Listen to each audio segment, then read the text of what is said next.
Welcome, reality programmers. My name is Anne. We are evolving out of a great forgetting and entering the great remembering. So, how did we forget who we are? And how do we remember? Our memories have been tampered with, our soul history, the true history of our timelines, our realm, and how that data is recorded has been tampered with. We were in a great forgetting. We didn't know who we are, and we didn't know our true history. Now, today I'm going all over the place, off on many tangents, because the way our memory has been messed with is not so simple. But with awareness, we all have a better chance of each doing our bit and to reclaim what was stolen. The Great Awakening isn't happening by chance. We are creating the awakening, both as a collective and individually. There are missions to do for the realm, and there is personal inner work to do that no one else can do for you. Today, I'm going to share some awareness that will help you in your journey. This will not only help you, but the collective and our realm. So we should be able to tune in to our souls and retrieve our soul history, our many expressions, not all human, to know who we truly are and to heal those parts of us that have issues and entanglements. We should be able to tune into a place or a building or a location or a thing and find out its history. Some people can do this, including myself, to a certain extent. Some of the information I tap into when I tune into a place or a person or a thing, some of it I feel or I intuit is true, and some of it I intuit is false. It sounds really good and very logical, but it is not true. I find that there are false overlays, false histories. So discernment is a journey that we are all on. Discernment is a challenge because there are many forces that do not want us remembering. So in order to know who we truly are, to heal ourselves, to evolve, to stop resets that stagnate us, we need access to our soul history and our true history. In English, we use the term Akeshic records or Akeshic library. The Akeshic records are like a multidimensional database or library of all consciousness, past, present, and future. Not just humans, but all animals, places, buildings, stones, mountains, lakes, and so on. Everything has a multidimensional history. Our Earth grid has many layers, and the Akeshic grid is one of these multidimensional layers. We have to be very careful and discerning when we access Akeshic data. Some places or parts of our soul history are quite easy to access, but what is available to us is limited and fragmented. From my experience in connecting with the Akeshic data, there are levels of access that you have to earn. You have to work with the Akeshic guardians to be granted access and to earn entry into higher levels. Knowledge can be a dangerous thing, and the Akeshic guardians have to trust you. Some people have super ability to access Akeshic data, and some people like myself, well, we have to earn our way up the levels. I believe that many of our old world buildings, like star forts, cathedrals, etc., are multidimensional, and some are bilocating here.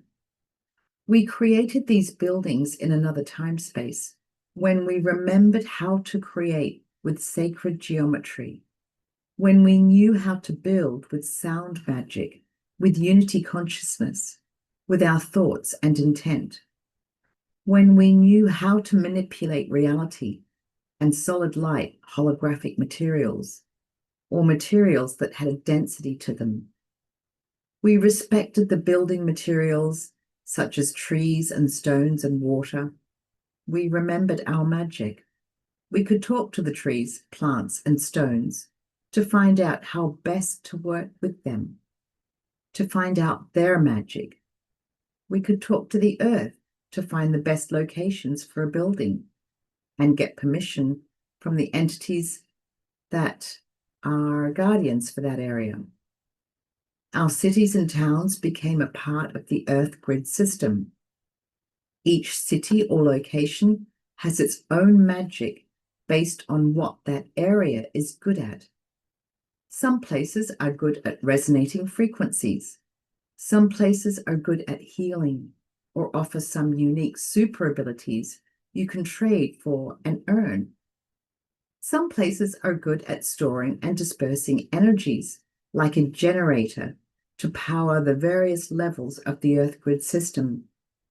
And some places on the Earth grid are Akeshic libraries, like the ancient Egyptian library of Alexandria that supposedly burned down. The data is not held in books, but held in the stones and the sacred geometry of the building. A physical library and books are a reflection of that Akeshic energy. According to Wikipedia, the Great Library of Alexandria in Alexandria, Egypt, was one of the largest and most significant libraries of the ancient world. The library housed many paper or papyrus scrolls. Estimates range from 40,000 to 400,000 scrolls at its height. Alexandria came to be regarded as the capital of knowledge and learning, but the influence of the library declined gradually over the course of several centuries. The library or part of its collection was accidentally burned by Julius Caesar during his civil war, and the library dwindled during the Roman period from a lack of funding and support.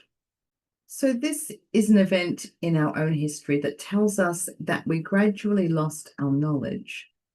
It tells me that our Akeshic grid was under attack. We lost our library. We lost our access to our soul history, to our true history, to the history of our realm. So for me, I do intuit that these Akeshic libraries house the information in stone, not on paper, and we access them with our consciousness. So there are many megalithic sites or areas in nature with large stones. So some of these might not be a building or a structure.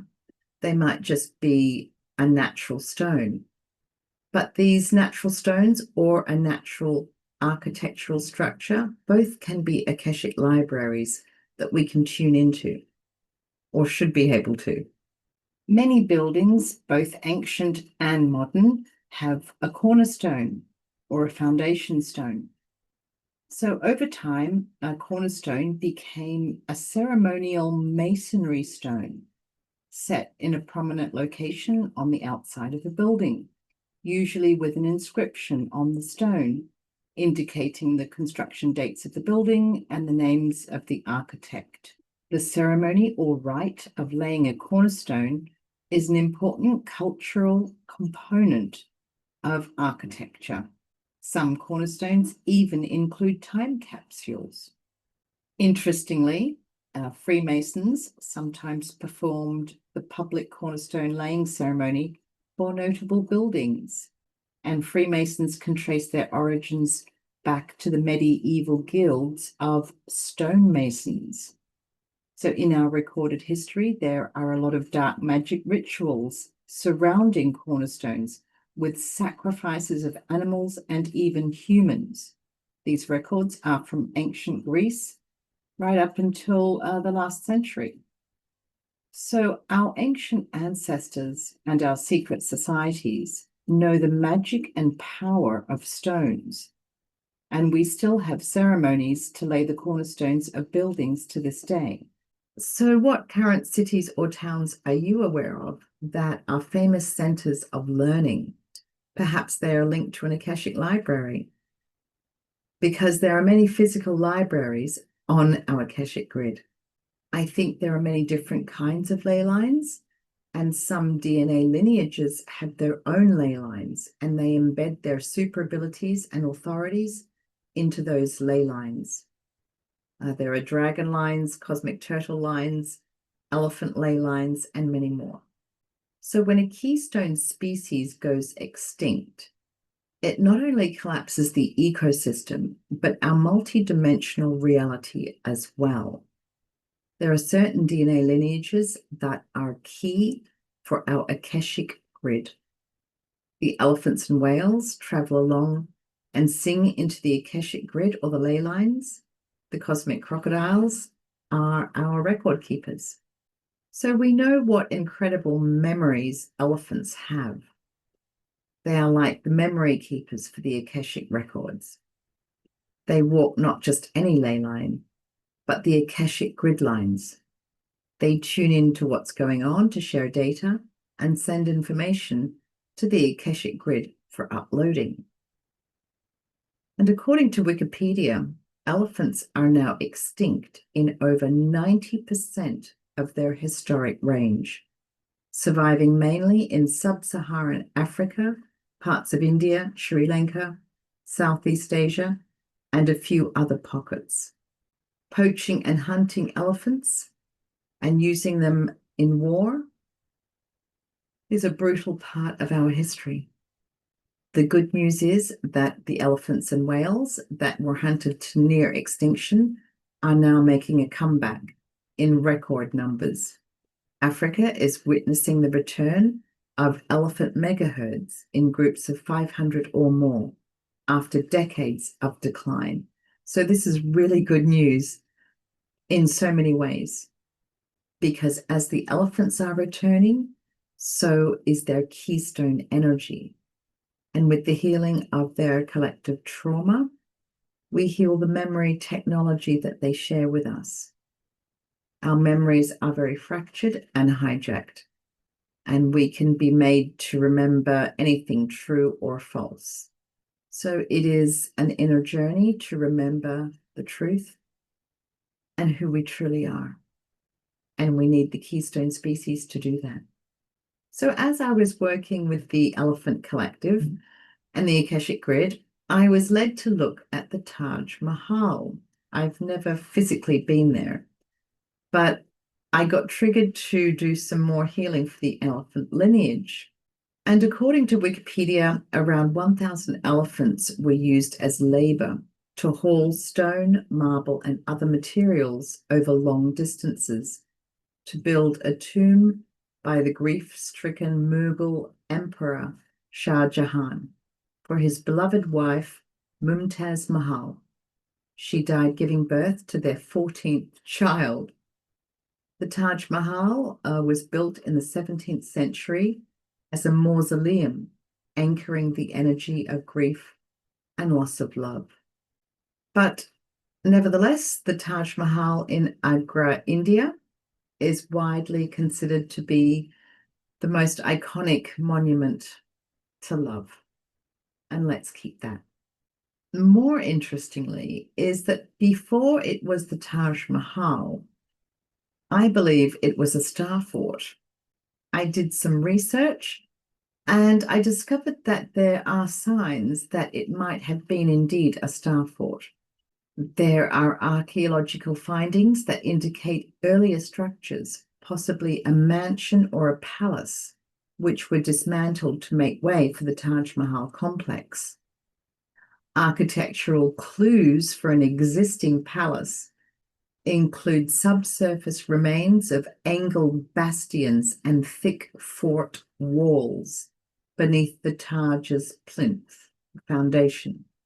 The Taj Mahal is also built with an unusual thickness of the outer walls and foundations, more than needed for a simple mausoleum. And there are historical records that mention a fort called Umana Fort on the site, before 1632.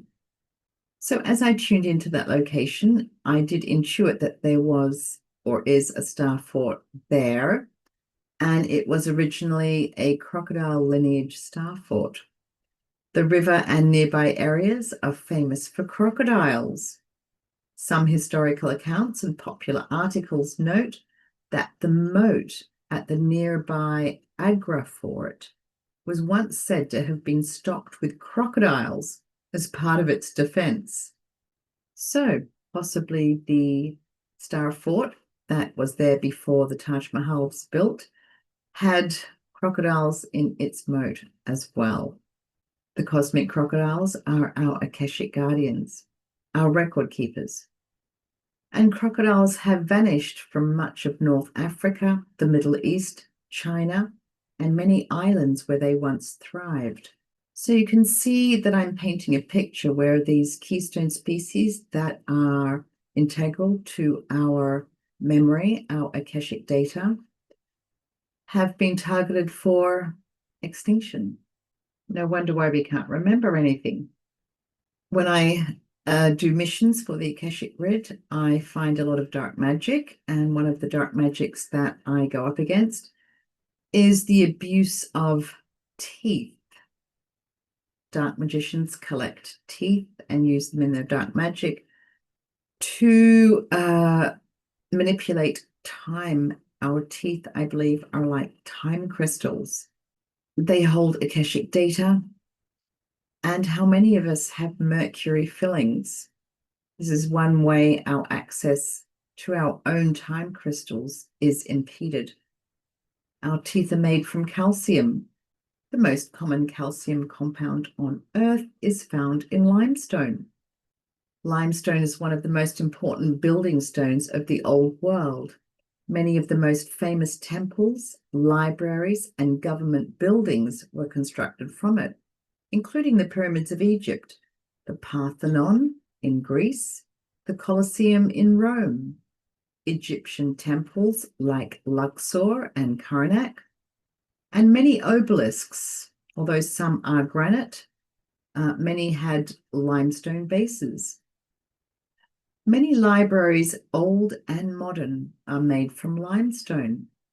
The Library of Hadrian in Athens, the Library of Celsus or Ephesus in Turkey, and later many European libraries at Oxford and Paris are made from limestone. Notre Dame Cathedral in Paris, the Louvre, the British Parliament, Palace of Westminster in London, and St. Paul's Cathedral in London. Oxford and Cambridge colleges were extensively built with limestone, and they are places of learning. So there does seem to be a pattern of places of learning and libraries being made from limestone. The properties of calcium are very similar to the heavier elements in its group: strontium, barium, and radium. Strontium and barium are apparently used in chemtrails. So do the chemtrails weigh down or override our calcium, our Akeshic data? And what about radium? Does it hold Akeshic data? The atomic number for radium is 88, 8th of August, 88 Lionsgate. The number for our cosmic timeline guardians. Radium has a tendency to accumulate in our bones, our teeth. So, can radium distort our time crystal teeth, our access to our time codes, our Akeshic data? Back in 2022, I was doing a mission for the Shisa, our timeline guardians. And at that time, I spoke telepathically with Marie Curie and her husband, who discovered radium. So at that time, I didn't fully understand the energetic importance of radium, but it's becoming clearer now. The symbol for radium is Ra, Ra, like the Egyptian god Ra, one of the most worshipped of all the Egyptian gods, and even considered king of the gods. The chief cultic center of Ra was Heliopolis, Greek for sun city. And today it's located in the suburbs of Cairo. And as radium glows fluorescent, it must have super light technology just as the sun does. The ancient Egyptians called Heliopolis the name Lunu, the place of pillars. And perhaps they were pillars encoded with light, glowing, bright light, super light technology. Heliopolis was one of the oldest cities of ancient Egypt, occupied since prehistoric Egypt, but today it is mostly destroyed. A major surviving remnant of Heliopolis is the obelisk of the Temple of Ra-Natum, and it remains in its original position, now in El Masala in Cairo. The 21-meter or 69-foot high red granite obelisk weighs 120 tons and is believed to be the oldest surviving obelisk in the world. Other obelisks originating in Heliopolis were taken by the Romans after their conquest of Egypt. The taller 25-meter or 82-foot Vatican obelisk now stands in St. Peter's Square, the only ancient obelisk in Rome never to have fallen over. Two smaller obelisks called Cleopatra's Needles are now in London and New York, but were originally from Heliopolis. So are these obelisks a part of the ancient sacred geometry of our Akeshic grid system? And it seems they were stolen and moved, distorting their original energy. So was Heliopolis also an Akashic library? And with its link to the sun, it was most likely not a normal Akashic library, but a founder race library, where the cosmic founder races of the keystone species stored their data, providing base codes for our reality, our history, and including our many timelines. So a few months ago, in July 2025, I went to Europe for a month. It was supposed to be a vacation, but it turned into a working holiday. I was working on the Akeshic grid, so I did my bit and then some. I spent a week in Montpellier in the south of France, and it's a university town with a large student population. It's a center of learning and knowledge. So, of course, the town nearby called Nîmes, they have a crocodile on their flag. And of course, they are our cosmic record keepers. And I did a lot of grid work in that area. And on my way home, through a series of coincidences, let's say synchronicities, I ended up in Turkey visiting a friend, and I ended up going to Göbekli Tepe. Göbekli Tepe is a megalithic ruin. The settlement was inhabited from around 9,500 BCE. It's known for its large circular structures that contain large stone pillars, among the world's oldest known megaliths. Göbekli Tepe is important because it is considered one of the oldest known monumental structures in the world, and it challenges previous ideas about the development of human civilization. So it challenges our understanding of our own evolution.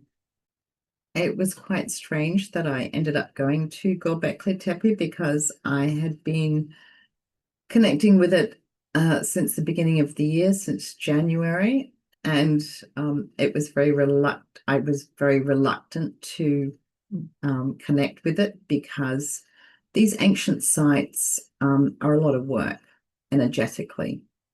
So it's funny how the universe that I am works and pushes me to be where I am supposed to be. What a joy. But it was a good trip, and it was actually very interesting. I love Turkey. I've always loved Turkey. So I was only planning to go to Turkey for the desserts. They have like the best desserts. Turkish desserts are awesome. And so I rewarded myself quite a bit for doing all those interdimensional trench work missions that I was doing. I was rewarding myself with Turkish desserts on a daily basis. So it was kind of worth it. So, I had been working on the Akeshic grid and Göbekli Tepe prior to my arrival in Turkey. So when I arrived and went to the site, I didn't get slammed. I had quite a nice time there. The energies were quite good for me. I do know other people that have been there and, haven't had a good time and have felt quite, the dark energies. And so from what I intuited, Göbekli Tepe is a founder race Akeshic library. It has a lot of keystone species Akeshic data at that site. And in our reality, they're buried and they are in ruins, but they do exist in other dimensions. In the higher frequencies, they are intact. So my job was to do my bit to clear the energies in our reality, which I did. I did my bit. And I think other people going there who are called to go there do their bit. And so in Unity, this is how we get things done. Not one person has full authority for everything. So we all just have to do our bit. And so with the state of our Akeshic grid, it was very corrupt. It had a lot of blockages in it. So this is one reason why we fell into a great forgetting.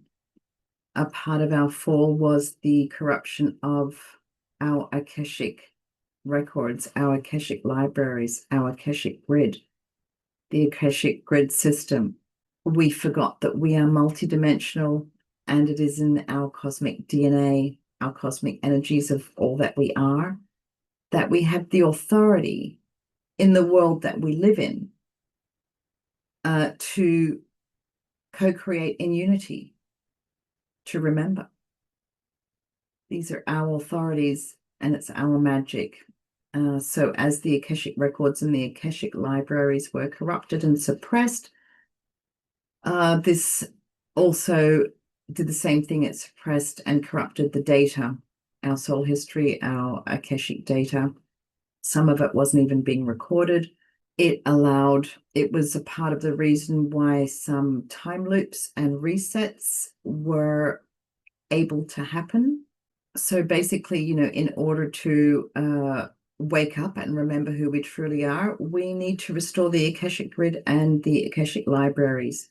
We need to resolve issues with the energies there because we all have dark expressions or expressions that fell into darkness, not all human. Or we've had soul shards stolen from us and our many expressions, and these have been used to create dark entities, genetic engineering, that hold then our authorities and magic. And this is used against us. But we are the gods and we have the power to reclaim our energies and to heal and undo their actions and reclaim our world of magic. Our Akeshic grid, like our evolutionary system, and many other components of our reality matrix, was corrupted and taken over by a dark agenda. So this is why our reality is confusing and why nothing makes sense, why we forgot who we truly are.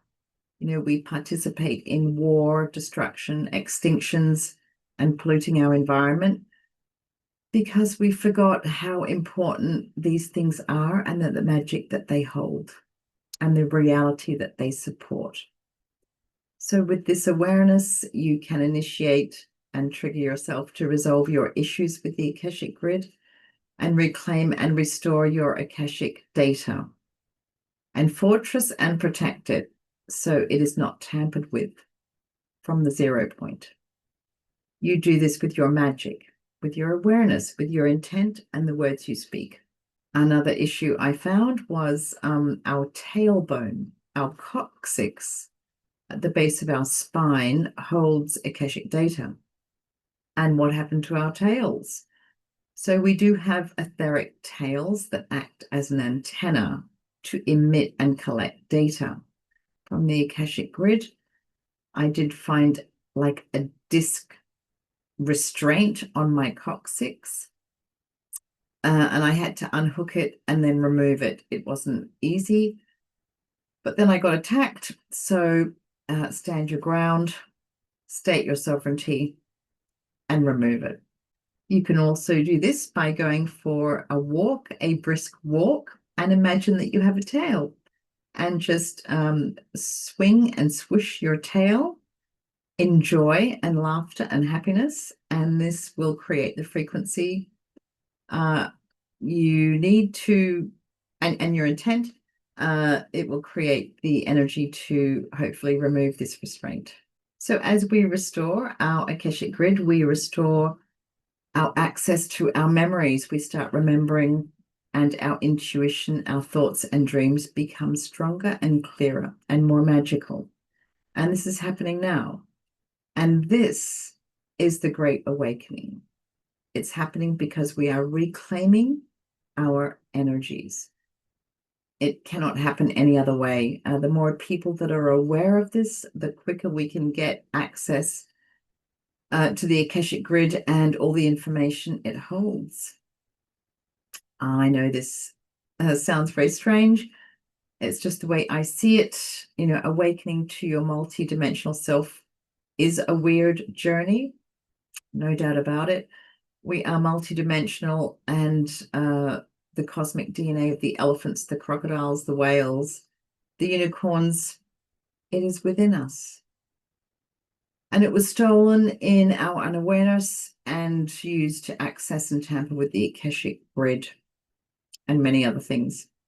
So many of you have one or more of these DNA lineages. Some of you are very old souls. So just be aware that you might have a lot of authority that you didn't think you had. Remember that we all have dark expressions. And so have the intent to remedy, resolve this for yourself. Give yourself a big hug. Make sure that you reclaim these energies in true divine time. And this is how we win. You know, it's us. We are the big game players. It's not the politicians or the governments or the space aliens that are coming to save us. It's us. It's our magic and it's our authority. A yawn is a good sign that you have resolved something and corrected your timeline. Tears can be a release of trauma. A sneeze can indicate a release of restraints. We are physical beings, and there are many ways that we physically react as we do inner work. So awakening to who we truly are is, of course, an inner journey, and no one can tell you who you are. A psychic can possibly tell you or help you to remember, but ultimately it's you. You are the one that has to remember. You are the one that has to awaken and see for yourself. So imagine a reality that really could be for our highest good. Imagine a reality that is filled with peace, love, harmony, and abundance. And many of us believe in such a world. We dream about it, we want it. But what if we are already in it? What if we are already in our world of magic? We just forgot, and we just have to restore it, to fix it. So, thank you for participating in the Great Awakening, and I hope this has made you feel lighter and less entangled. Thanks for watching.